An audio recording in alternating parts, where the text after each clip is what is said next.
ہمیں خدا کو جاننا چاہیے، ہمیں خدا کے کلام کے ذریعے خدا کو جاننا چاہیے، ہمیں خدا کو بہتر جاننے کے لیے اپنے آپ کو لگاتار وقف کرنا چاہیے۔ ابدی اور غیر متغیر کلام خدا، خدا کے ساتھ چلنا۔ بائبل جو وقت سے ماورا ہے، خدا کے ساتھ چلنا۔ حصہ 18، تبدیلی۔ ہم جو گناہ کے غلام تھے خدا کے غلام بن گئے۔ یہاں حیثیت میں تبدیلی آئی ہے جسے الفاظ میں بیان نہیں کیا جا سکتا۔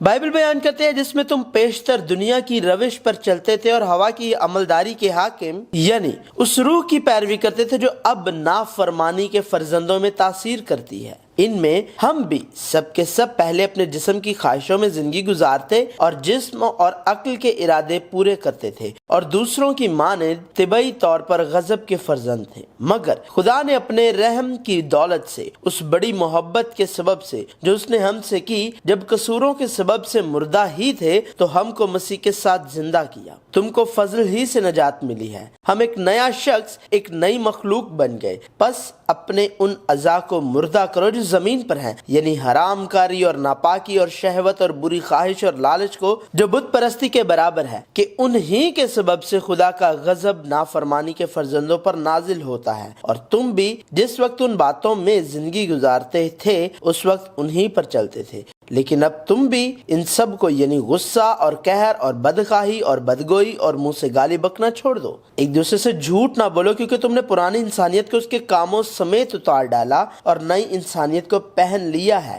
جو معرفت حاصل کرنے کے لیے اپنے خالق کی صورت پر نئی بنتی جاتی ہے۔ کیونکہ مسیح کی محبت ہم کو مجبور کر دیتی ہے، اس لیے کہ ہم یہ سمجھتے ہیں کہ جب ایک سب کے واسطے موا تو سب مر گئے، اور وہ اس لیے سب کے واسطے موا کہ جو جیتے ہیں وہ آگے کو اپنے لیے نہ جئیں بلکہ اس کے لیے جو ان کے واسطے موا اور پھر جی اٹھا۔ بس اب سے ہم کسی کو جسم کی حیثیت سے نہ پہچانیں گے۔ ہاں، اگرچہ مسیح کو بھی جسم کی حیثیت سے جانا تھا، مگر اب سے نہیں جانیں گے، اس لیے کہ اگر کوئی مسیح میں ہے تو وہ نیا مخلوق ہے، پرانی چیزیں جاتی رہیں، دیکھو وہ نئی ہو گئی۔ تاہم نجات پانے کے بعد ہم اپنی زندگی میں اتنی بڑی تبدیلی آسانی سے نہیں دیکھ سکتے۔ بائبل واضح طور پر بیان کرتی ہے کہ ہمیں مسیح کے ساتھ زندہ کر دیا گیا ہے اور پرانی چیزیں جاتی رہیں اور ہم ایک نئی تخلیق اور ایک نئے انسان بن گئے ہیں۔ اس تبدیلی کے لیے ہم بائبل کا مطالعہ کرتے ہیں، شاگردیت سے گزرتے اور بعض اوقات ہم اپنے آپ کو دعا یا روزہ کے لیے وقف کر دیتے ہیں۔ پھر بھی ہم اتنا نہیں بدلتے جتنا ہم سوچتے ہیں، اور یہ مایوس کن بات ہے۔ بلا شبہ تبدیلی تھوڑے عرصے میں نہیں آتی، لیکن اس کی وجہ یہ ہے کہ تبدیلی کے بارے میں مناسب آگاہی نہیں ہے۔ وہ چیزیں جن کو تبدیل کرنے کی ضرورت نہیں ہے۔ تبدیلی کے بارے میں جاننے کی پہلی چیز رویا ہے، جسے تبدیل کرنے کی ضرورت نہیں ہے اور جس کی تبدیلی کا علم نہیں ہوگا۔ رویا بلاہٹ ہے کہ خدا ہم میں سے ہر ایک کے پاس آیا ہے۔ یہ ایک مختلف کردار ہے جو خدا کی تاریخ کے پس منظر کے ساتھ ہم میں سے ہر ایک کو سونپا گیا ہے۔ یہ آقا کا کردار یا نوکر کا کردار ہو سکتا ہے، یہ قتل کرنے والے کا کردار یا قتل ہونے والے کا کردار ہو سکتا ہے، یہ مرکزی کردار ہو سکتا ہے یا یہ معاون کردار ہو سکتا ہے، اور بعض اوقات یہ راہگیر کی طرح معمولی کردار بھی ہو سکتا ہے۔ ہو سکتا ہے کہ ہم ایک بار بھی اپنا چہرہ نہ دکھا سکیں یا ہمارے پاس صرف ایک آواز ہو۔ یہ مکمل طور پر اطاعت کرنے کا کردار ہے جو ہمیں خدا جو با اختیار ہے کہ کامل کام کے ذریعے سپرد کیا گیا ہے۔ یہ موازنہ کرنے سے کبھی بھی برتر یا نا امید نہیں ہو سکتا۔ جب ہم خدا جس نے ہمیں بلایا ہے کی کاملیت پر یقین رکھتے ہیں اور آخر میں جب ہمارے کردار نکات کے مجموعے کی طرح اکٹھے ہو جاتے ہیں اور خدا کی بادشاہی مکمل ہو جاتی ہے، تو یہی ہے جو ہوگا۔ ہمیں کچھ اور کرنے کی ضرورت نہیں ہے، ہمیں صرف وہ کردار جو ہمیں سونپا گیا ہے ادا کرنا ہے۔ رویا صرف ہماری کوششوں اور محنت سے تبدیل نہیں ہوتی بلکہ خدا کی طرف سے تبدیل کی جائے گی۔ کردار صرف خدا ہی بدل سکتا ہے۔ وہ چیزیں جو تبدیل نہیں ہوتی۔ تبدیلی کے بارے میں جاننے کی دوسری چیز مزاج ہے جو مستقبل میں نہیں بدلتا اور نہ بدلے گا۔ یہ حصہ جسے عام طور پر مزاج کہا جاتا ہے، اس میں نجات کے واقعے سے پہلے اور بعد میں کوئی فرق نہیں پڑتا، کیونکہ خدا نے اسے ایک وجہ سے بنایا ہے۔ بائبل میں ابراہم، موسیٰ اور پطرس اور پولس کا مزاج تبدیل نہیں ہوا۔